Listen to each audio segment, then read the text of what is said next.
Hi, we're revisiting HYGGE today, and I'm so excited to be introducing you to a lady I call the HYGGE Queen.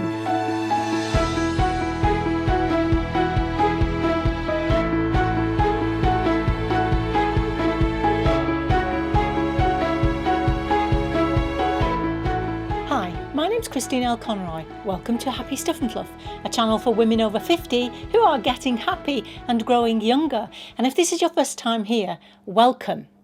This channel is all about increasing your happiness and well-being.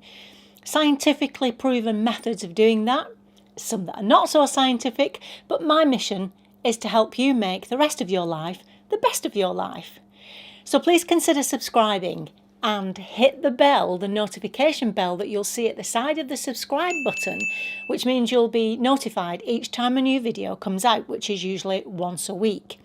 The videos are usually about 10 minutes long. Today is a special, however, because I invited Jo Kneale, who I'm going to introduce you to in a second, to have a coffee with me and come and talk to us about HYGGE.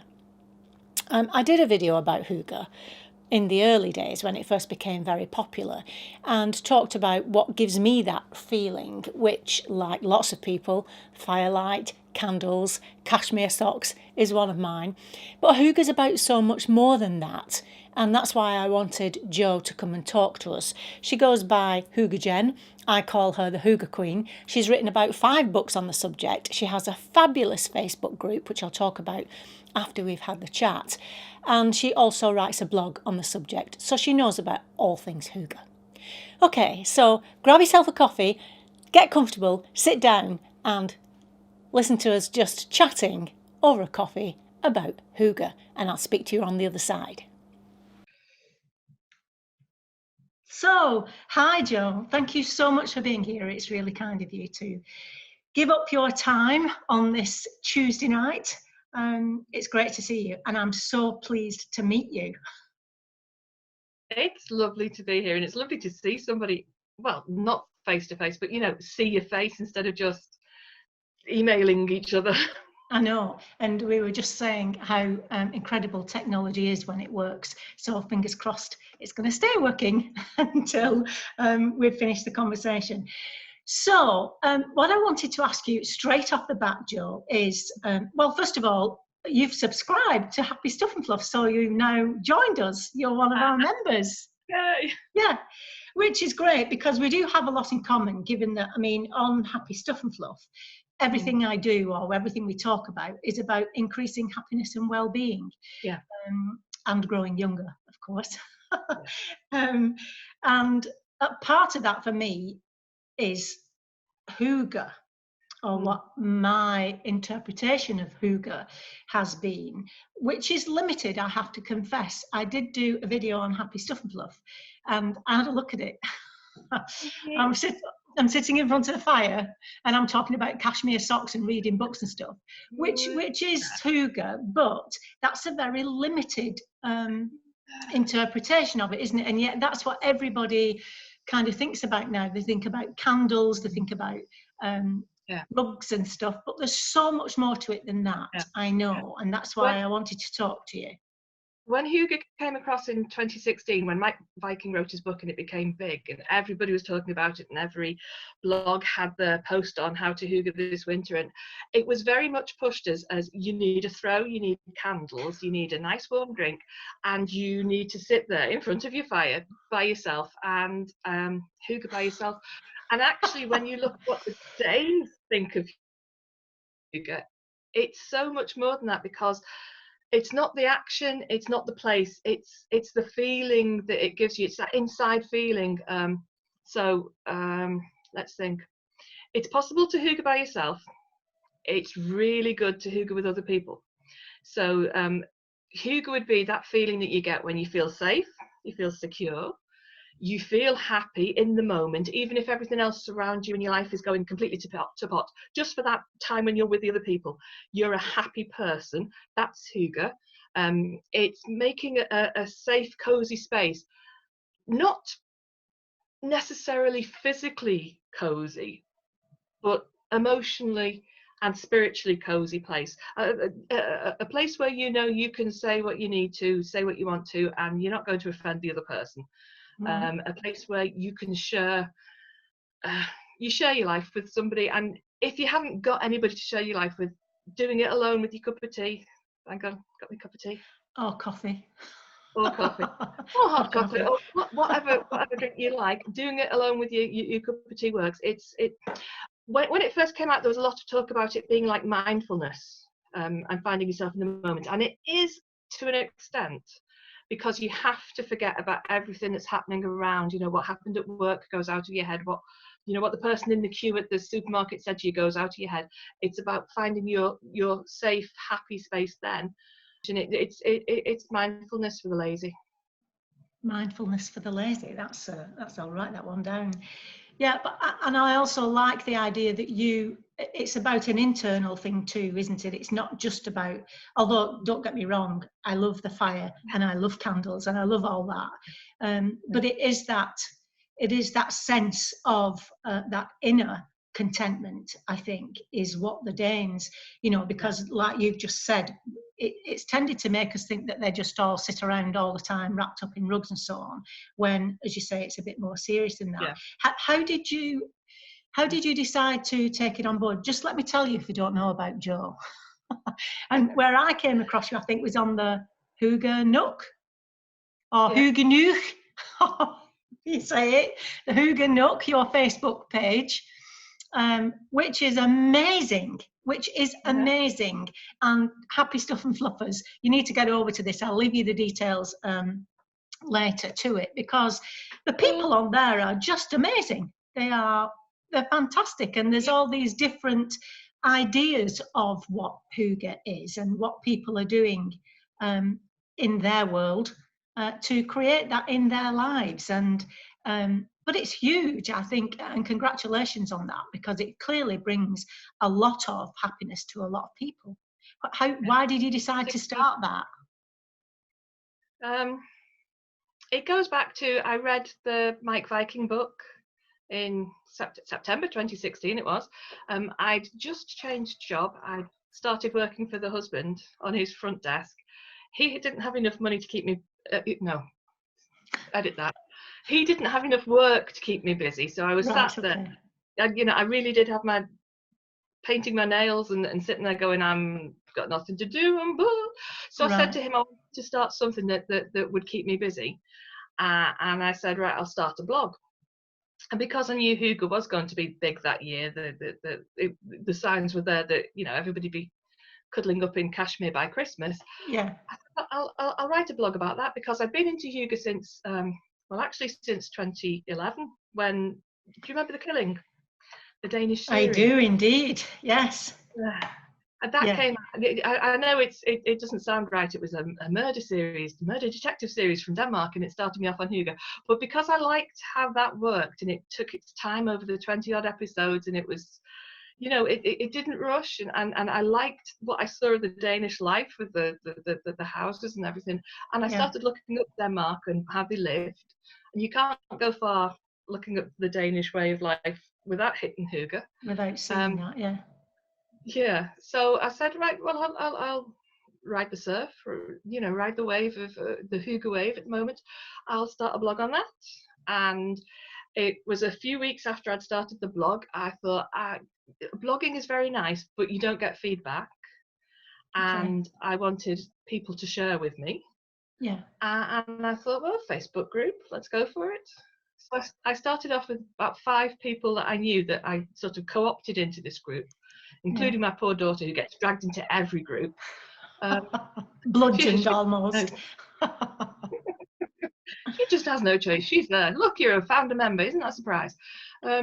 And from that, it sort of snowballed, because people were reading the book and they were looking for HYGGE, and they were looking on Facebook, and it did come up. And some of them found me through the blog, and some of them found me on Facebook, and we grew. We grew at big pace. Yeah. And it's been a learning curve, but it's been a good one. Yeah. And so, and you've now got the HYGGE Hug, which is part of it, haven't you? Which is a separate wing to it almost. Yes, yeah. What happened was that the HYGGE Nook, we were sharing all the good stuff, and there are people who need the HYGGE NOOK to be just positive. They're really empathetic, or they work all day in particularly stressful situations, and because of the nature of groups, people share everything, and there were things coming out that we couldn't provide the support for, because the No, HYGGE they NOOK is needed a about bit more than, sharing. yeah. They did. So we started up the Okay. HYGGE Hug. Plus, also, we'd had an argument about prayers and religion, and whether people wanted to be prayed for, because I mean, for some people it's very natural to go, if somebody's in a sticky situation, oh, it's okay, I'll pray for you, and a lot of people wouldn't mind. But you know, Some people do. if you have an atheist who doesn't believe in God, that really goes against their grain. So we said, right, well, what we'll do is we'll shift that support section off. If you need that support, you can go to there and post anything about your life, you know, like the bad job interview, the death of a pet, the sickness, that you put it there, and there will be a smaller group of people who will be there just to. Yeah, because you do reach, this is the thing with the internet and the World Wide Web, that's exactly what it is. And there's all kinds of different cultures and all kinds of and everybody on there. So, you know, I can see that where that would happen, that's bound to happen, I guess. So, but the fact that you did that and didn't just say, you know, these are the rules, you can't do this, you can't do that, and you decided to open up an avenue for them to go to. And then is there a HYGGE market as well, something like that, where people can actually sell things? Yeah, because HYGGE was being used as a marketing tool in that Christmas of 2016. If you had a pair of fluffy socks, they were fluffy for HYGGE. And we didn't agree with using it as a marketing tool, because it's a feeling. You don't need to buy anything to HYGGE, you just need to make the space and the time and do it. And I think now that that wave you're talking about has calmed down a little bit, I think that's when we are now getting to the actual meat of it, as it were, as opposed to the frippery, where, as you say, HYGGE was put in front of everything that had nothing to do with it, even, and just to advertise something. So I like this now. It's the same with anything, I guess, and a lot of things like, how do you pronounce it? Lagom, this Swedish. Lagom. All of these words started to come out from various places, didn't they? And I think it's great, because you do get to know about other countries, but there are some things that I think you have to try and adapt to suit our personality. Like you were just talking there about culture, for example. So the Danish have a particular reason why they have HYGGE, which we don't. It's like the wabi-sabi, which I'm interested in, the Japanese wabi-sabi. That it's a certain way in their country. We have to try and adapt it to, you know, not follow these things slavishly, I guess, and be cautious about which bits we take on board and which bits we don't, because the Brits are not particularly used to, I was going to say, being well balanced. But I mean, you know, we are a bit eccentric and perhaps a bit excessive, but we are learning, aren't we, that we need to change the way we live. And I think taking bits from all of these things is a luxury that we have, isn't it? Adopting bits from different cultures is good, but they all have to fit in our culture. Yeah. Have I broken off? No, it's fine. You did for a second, but it's okay. As long as you're not bothered being frozen like this. Oh, good. Yeah, it's true. We do. I'm leaving that in. HYGGE Jen. Okay. Yeah, the Danish have this kind of reputation of being very well balanced and all on, you know, and calm and less is more and all of those kind of ideas, which I love, but I couldn't live by. So, you know, you have to be sensible about it. What you have to do is find out what your less is more is for you, because what it would be for a Danish person is not what it can be here, because part of the reason the Danes are so happy is that they have an excellent welfare state.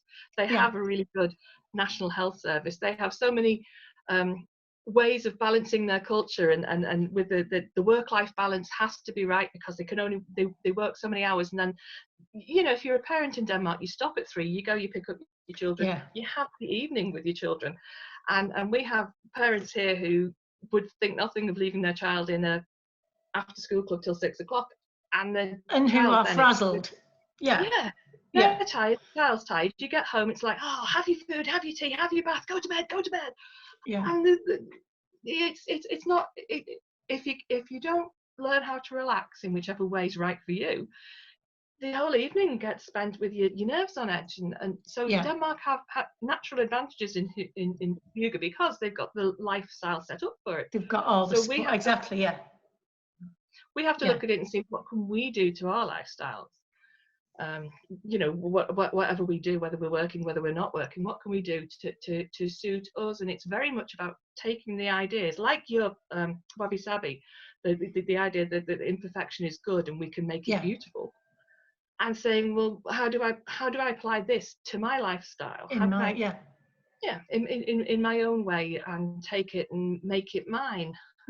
So adopt the words, but don't think you have to adopt the whole country that comes with it. And be flexible about it. And I know you've written quite a few books. Do you want to tell me about them? There's 2 in particular that I was interested in, and one of them I have here, which is the Happier, and it's how using HYGGE, Lagom, and my own common sense helped me to find a happier life. That's this book. I'll be leaving a link to that down below. And the other one is about being HYGGE in summer. Yes.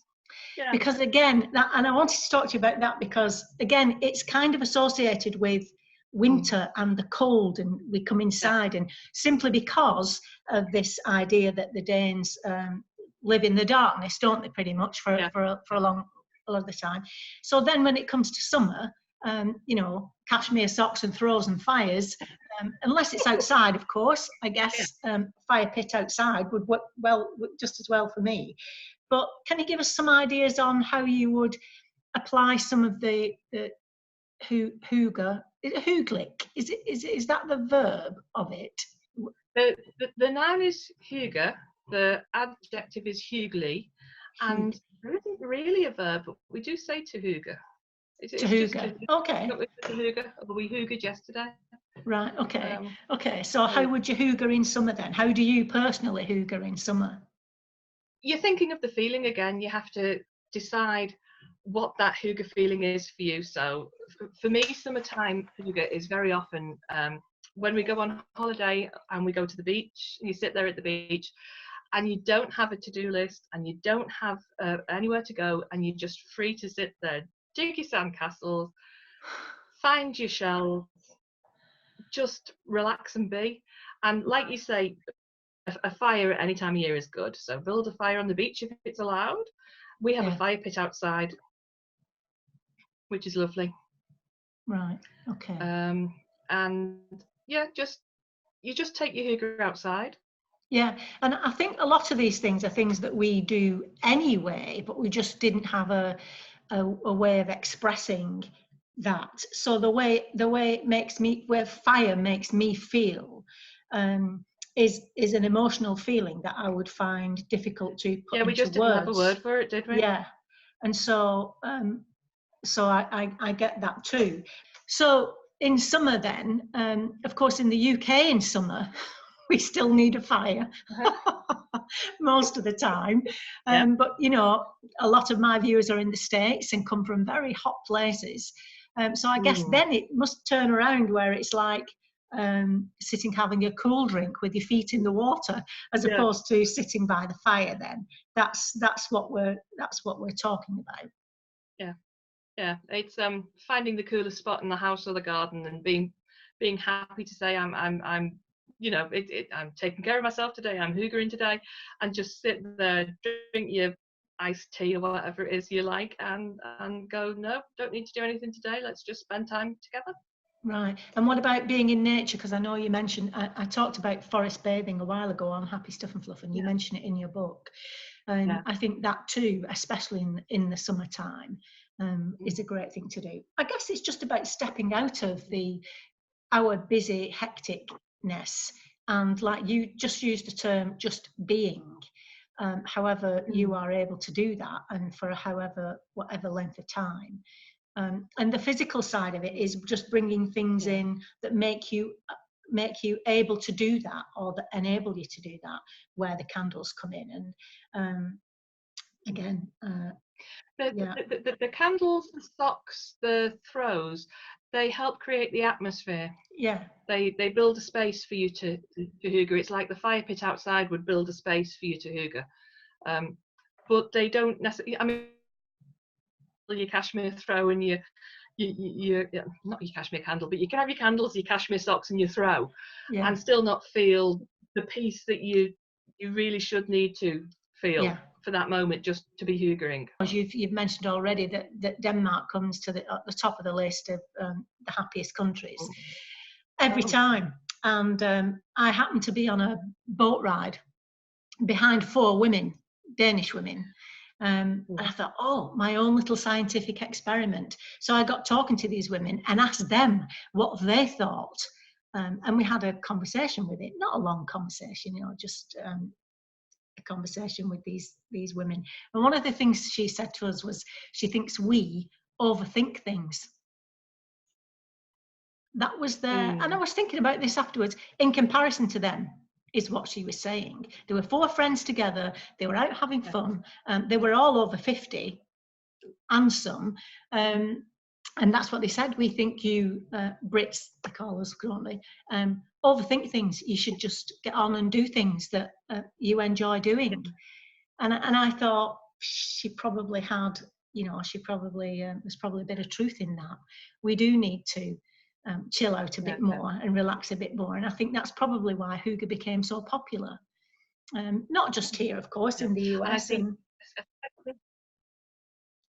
Sorry, go ahead. Especially women over 50.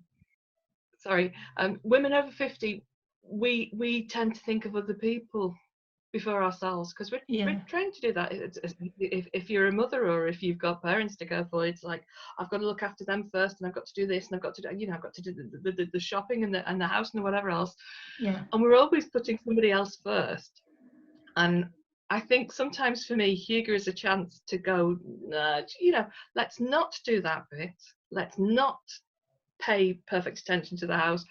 Let's just be. And it comes back to that really old example of, if you're on an aeroplane, you put your oxygen mask on first before you look after anybody else. And hygge for me is my oxygen mask. Wow. Oh, that's brilliant. Talking about being over 50, my penultimate question to you is, what do you enjoy about being over 50? Do you know what? It's the fact I don't actually have to be bothered what anybody else thinks anymore. Wow. Yay. A house, a husband, 3 kids. I've got a job. I've got a second career with writing about hygge and running the Facebook group. Doesn't pay, but the career's all the same. I don't care what anybody thinks anymore. Right. And that's complete freedom for me. Which is absolutely brilliant, like you say, total freedom. That's fantastic. Okay, so tell us about the books you've written then, and where can my Happy Stuff and Fluff viewers go to learn more about what you do? The Happier book that you were showing before, that's my most personal book, because that's actually written from quite a dark place, and says how I got out of it. It was through using hygge and happiness and rebalancing my life. And the most recent one that I only published in November is COSY Happy Hygge, which goes through your day and your week and your year, and has little rituals and routines to make your day hyggely. So how to have a nice morning, and how to have a good landing and how to have a good bedtime and things like that. So, right, brilliant. And that's called COSY Happy Hygge. COSY Happy Hygge. Brilliant. That's fantastic. And what do they do if they want to join your Facebook group? You look up the HYGGE NOOK on Facebook, and there are 3 simple questions. I won't let you in unless you answer the questions. Otherwise, yeah, come and join us. There's 16,000 people there, and I think And we've I'm had one like, of them. Happy Stuff Lovers. I'm one of them. And as I say, the people on there I think are particularly lovely. I was doing a little bit of research of my own, and I put a question out to women on your Facebook group who were over 50 and asked them some questions, and they were so supportive.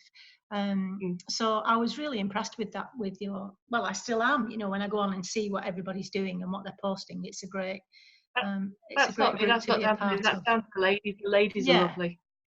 Yeah, they are, certainly, and from all over the world as well, aren't they? So that's great. Yeah. Well, that's fantastic. Thank you very much for coming on to talk to us. And yeah, I've not finished it yet, but I'm enjoying every bit of it, and I'll have a look at the COSY Happy Hygge, because I think we all need just little tips here and there, not necessarily massive, to make massive changes to our lifestyle. The small things make the difference, and so that's great. If you want the Japanese word for it, it's kaizen, isn't it? It's the little changes, the little changes that make, smallest changes have the biggest effect.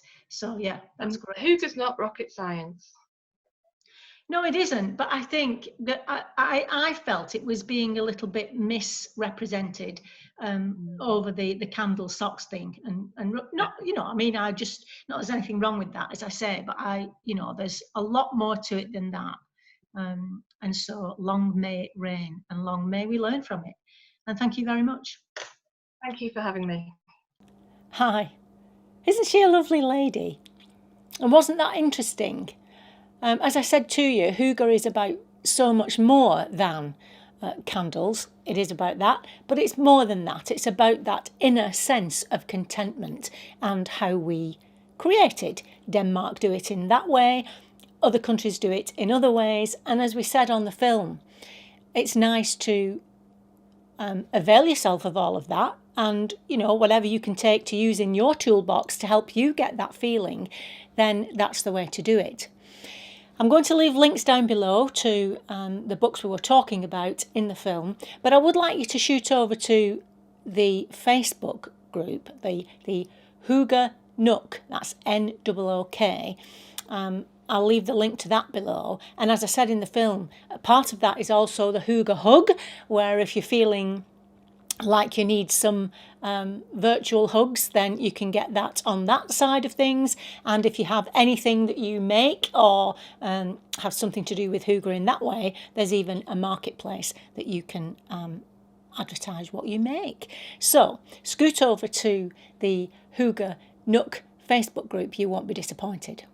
Let me know what you thought about that. Also, please, in the comments box below, tell me if you want to see more of me chatting to people about various things.